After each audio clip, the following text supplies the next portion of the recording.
everyone, welcome to another episode of Just Momming. I'm your host Ashley Wong, and with me today is Sherece Moulton. She is a financial advisor and she's a mother to her son, who is 14 years old, who has autism. So today she'll be sharing with us her journey, her experiences, and really just shedding some light and bringing some awareness to autism. For those of you who are watching, I'm sure you're familiar with autism, but just going to give a brief definition from autismspeaks.org. Autism or autism spectrum disorder refers to a broad range of conditions characterized by challenges with social skills, repetitive behaviors, speech, and nonverbal communication. According to the Centers for Disease Control, autism affects an estimated 1 in 54 children in the United States today. So let's get started. Welcome, Sherece. Thanks again for being here. Thank you so much for having me, Ashley. All right. At what age did you realize something might be different about your son, and what prompted you to do some investigations? He was about approximately 2 years old, or on the eve of his second birthday. And actually, I wasn't the person who was prompted. It was his dad who actually said that, something might be happening here. Why isn't he developing, as a typical child? And I guess this would have been from being a father before. So he would have noticed that something that was wrong. So, he said that we should get him checked out. And, of course, we went ahead and we... So, like, in terms of development, what exactly? I think speech is probably the number one thing where you realize that, okay, he's not speaking. Yeah. So was that, or? Speech was definitely one of them. He was walking. He did all his regular milestones on time. He rolled over, he sat up, he walked probably around 11 months, which might be a little bit late for a boy. Okay. But he was on time for everything else. And he was talking. He was calling me by my first name at that point in time. Really? But in terms of conversations and like seeing, a little bit of here and a little bit of there, like I didn't see it, but his dad insisted that something was happening. Okay. So that's how we went in and decided that we were going to get him tested for autism or some sort of developmental challenge. Yeah. Okay, so what did that process entail? I'm guessing through the pediatrician. We went in to our family doctor and we mentioned our concern and we said that I don't think my child is developing typically. What do we do now? So she recommended us to, I think it is the university. What's that, the family, I can't remember what's the name of it. They have a special clinic for child and family, I think it is, clinic at the University of Hospital. And we went in, we made an appointment, and they did a pre-assessment. And then from there, they referred us to the different specialists. So we would have gone on to do our occupational assessment, or speech assessment, or hearing assessment, sight assessment. And after all those tests came back, he was determined as autistic. So that's how we found out. And he was, again, 2 years old? 2 years old, okay. What was your initial reaction, or his dad's initial reaction? I can't, males are going to be very private. I guess he had his whole reaction elsewhere out of my eyesight. But for me personally, I can only say that at first I was okay. And I swallowed it and I was like, okay. But I remember the next morning I remember making my breakfast and sitting down to eat my breakfast, and it kind of just clicked. I was getting ready to go to work, and it just clicked in my head that my son is autistic. And I remember processing, reading all, everything that you just read and getting the information down. And I had to just process it right then and there. And like my mom was passing that morning and she saw me and she was like, come on now, I'm going to stress out yourself over it. Don't go on bother already, whatever it is. Yes. Just leave it as it is. Yeah. So, I basically just said, all right. And I ate my breakfast and I just moved on with it. Okay. Okay.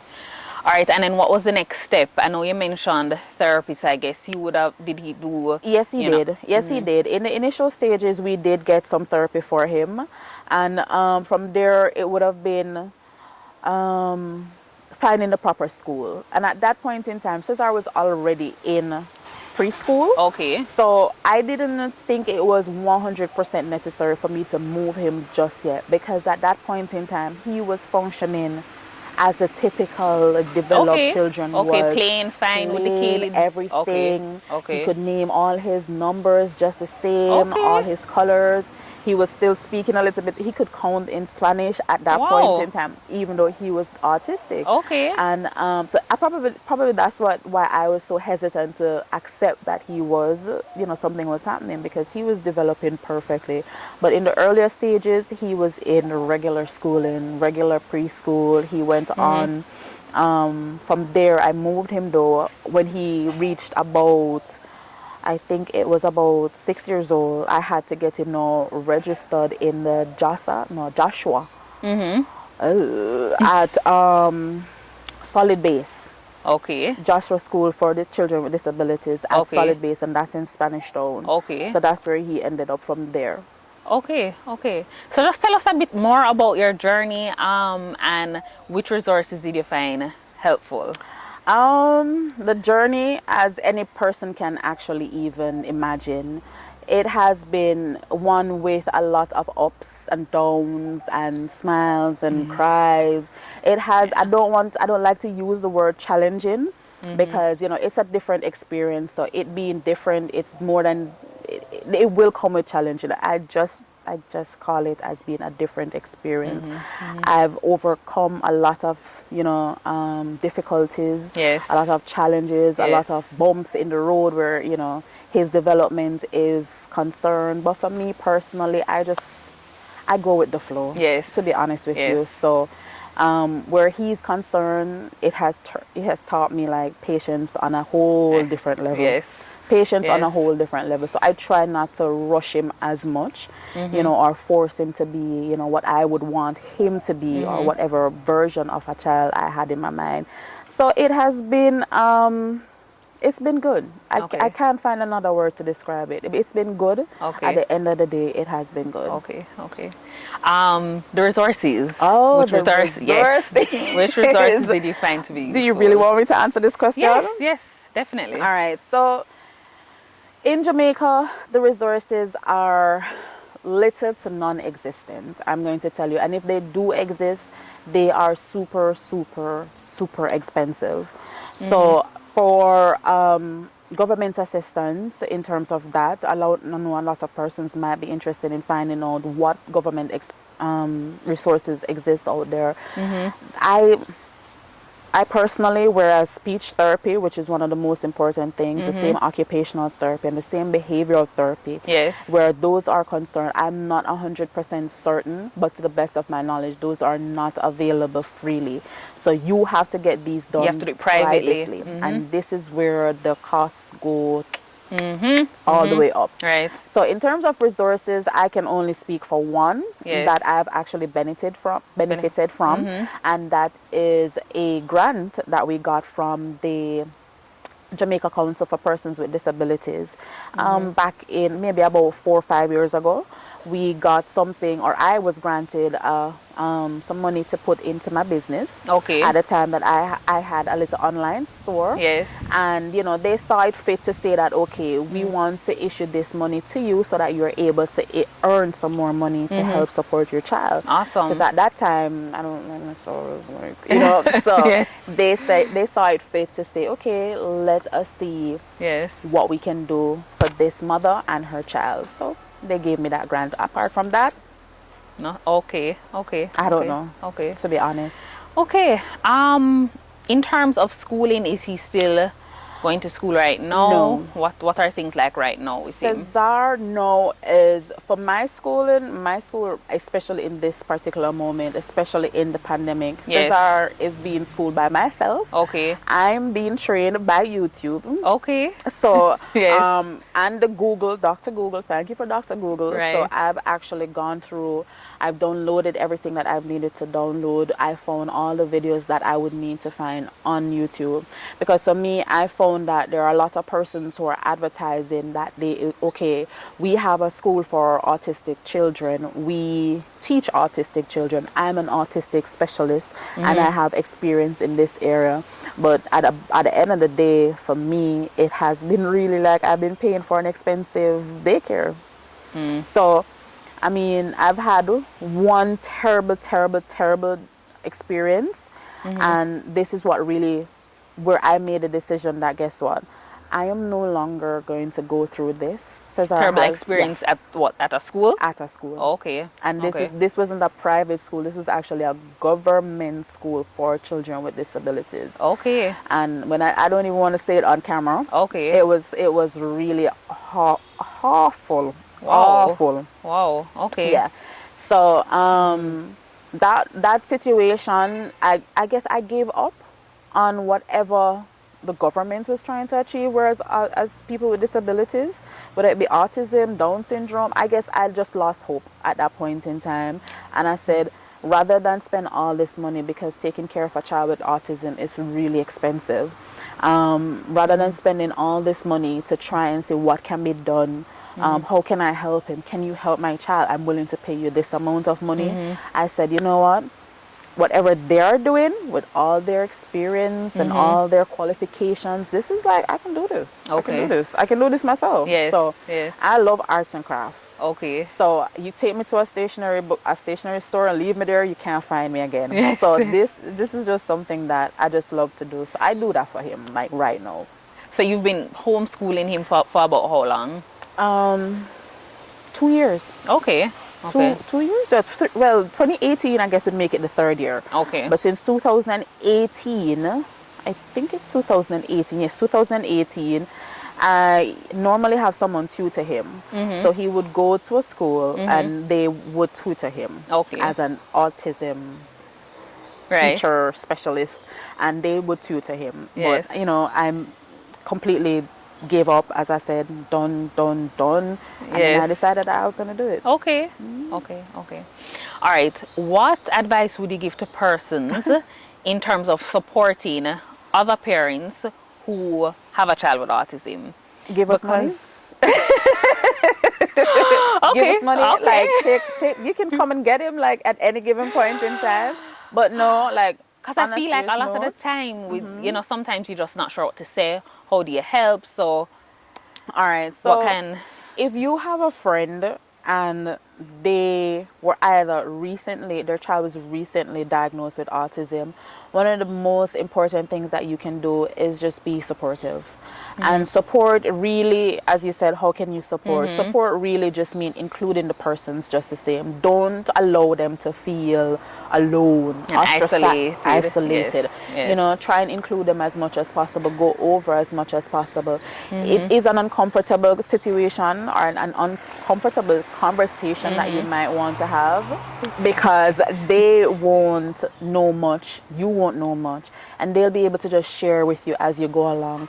You know, if you're meeting somebody who says, I have an autistic child, it's the same thing, because one of the things we try to, you know, keep ourselves away from a lot of persons, because we don't want to think that, you know, Lord, or, you know, we think that we might be criticized. For me personally, I have been very open.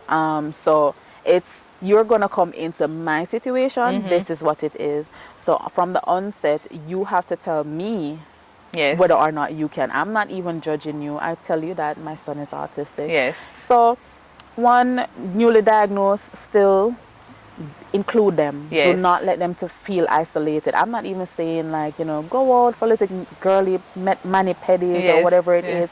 Invite the child same way. You're having a little get-together, still invite the child out, you know. Include them in whatever it is that they're doing. Yes.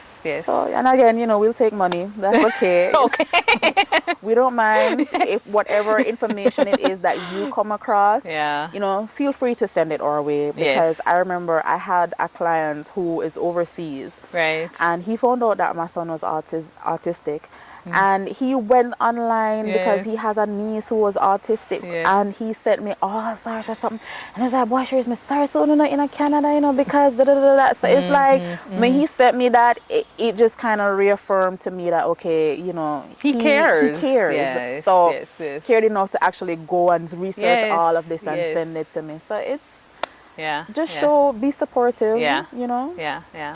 And for parents whose child is newly diagnosed, I mean, I can only imagine the mix of emotions. You know, you might feel very anxious. You don't know what to expect. Right. What advice would you give to that parent who is just finding out their child is autistic? Prayer. There are three things that actually got me through. It was just praying for me and my faith. And I personally believe that all things happen for a good purpose. You know, whatever it is that happens for a reason. You might not be able to see it, but you have to have faith that God knows what He's doing. Yes. And you have to believe that whatever it is that He allows to happen, He will also support you. And I think for me, that is what helped me throughout this process, and probably helped me to keep my mind in the right, you know, Yes, yes. trust me. Yeah. But another thing is, like, don't blame yourself. I remember, because I was young, as I told you, I was Yes. like 21 when I found out and I had him. And I remember wondering, like, was it something that I did? Because, you know, we were young and, Yes, yeah. you know, all over the place and whatever, living our lives, Yes. living it up. But anyways, I remember initially, and probably in the first few years, I blamed myself.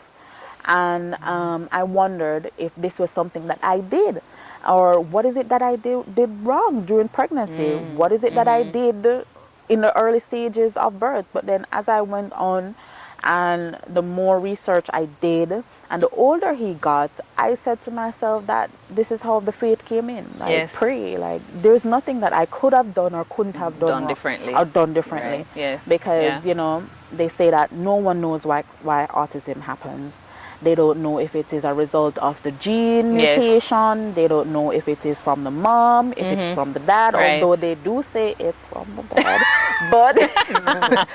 but we don't know what causes autism. So the first thing is, like, don't blame yourself and just pray, and, you know, learn your child's personality. That's the third thing. I wanted to definitely point that out, like, learn your child's personality, because once you're able to learn the personality of your child and understand the personality of your child, it becomes easier. It becomes so much easier for yourself, because already you would have conditioned your mind to what the child likes, what they dislike, what type of setting they would like. Like for here, I know Cesar would love this. You know, he loves outdoors. Loves outdoors. And loves nature. the pool. Okay. I think he gets that from you. Okay. But you know, just understand your child's personality. Yes. Pray.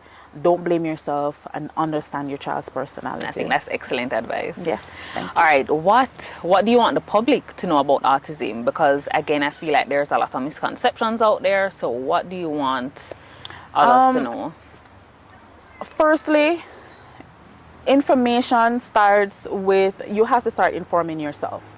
And if whatever age you are as an adult, you would want to become as much as knowledgeable as possible. Yes. Right?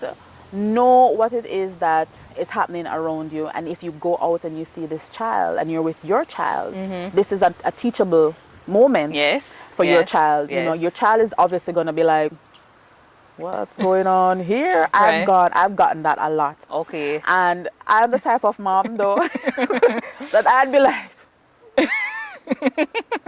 what? I'm that type of person. And the child would be like, you know, just look around. But as a parent, if you are out in public and you come across somebody with a disability, whether it is autism, because, you know, autism is not something that you can see on the outside until they start acting out. Having a tantrum. This is where you probably say to your child, you remember that child that we saw and they were, if their child is old enough, you can say to your child, you can say to them that, you know, they have autism. And that would prompt the child to ask you, what is autism? And then from there, you can understand that this open up a dialogue and a discussion about it. And this one child will be able to be a change for the future. Yes. Right? Yes. And you as a parent, you know, you're actually like building a different society, you know? Yeah. And there's one other thing that just came to mind. Oh my goodness, it totally slipped me. Totally slipped me. And I don't want to keep up your time without trying to remember. Oh gosh, you can't remember. Like it's there, but okay, no problem. I can't. All right. All right, so before we end, as I mentioned in the beginning, Sherece is a financial advisor. And it's very, very important for us to save for our children. Super, super important. So I wanted you to just maybe briefly talk about how best we can go about this, saving for our kids. What's the best way we can go about it? As a financial advisor, we do issue and we do offer and we do, I want to say sell, but we do offer life insurance to both adults and children. Life insurance, from my perspective, if we're going to be thinking of a typically developed child, if you want to think of long-term savings for college or just having protection for your child, you can start an insurance policy for your child. You can put an additional amount on the policy for savings, because one thing that life insurance does, or individual policies do is they accumulate interest on the policy, and this amount is accessible in the future, right? And not only that, the parent, you would be the owner of that policy, so that parent is insured by my company, which I don't know if you want me to say. You can if you want. No, okay, all right. By my company, so they do insure the parents. So in the event that something happens to the parents, Sagicor pays. Oh my God, I'm like going. Fine, Sagicor pays for the policy. No, you're getting me into. You notice it's a total different demeanor. That's all right.